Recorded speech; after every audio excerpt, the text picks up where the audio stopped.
Hi guys, gagawa po tayo ngayon ng graham balls. Ito po ang aking kailangan. Crushed graham, condensed milk, tsaka sprinkles. Unang-una lalagay natin ang crushed graham.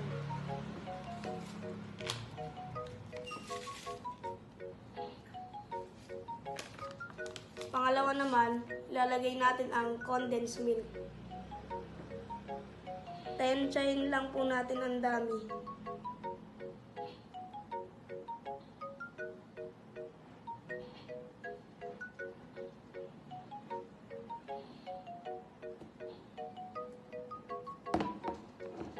Mix na natin guys.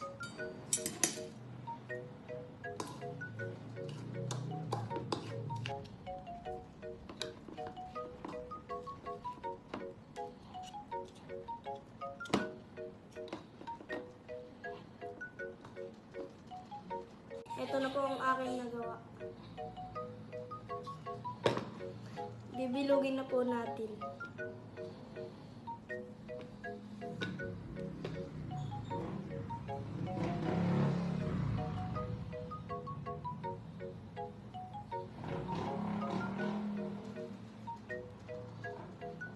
At ilalagay na po natin sa sprinkles.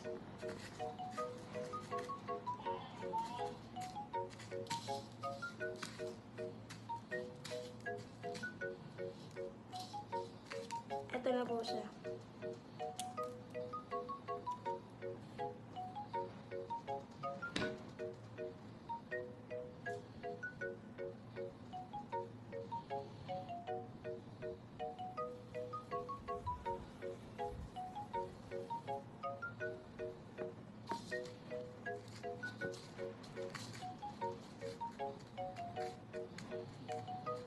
Ito po.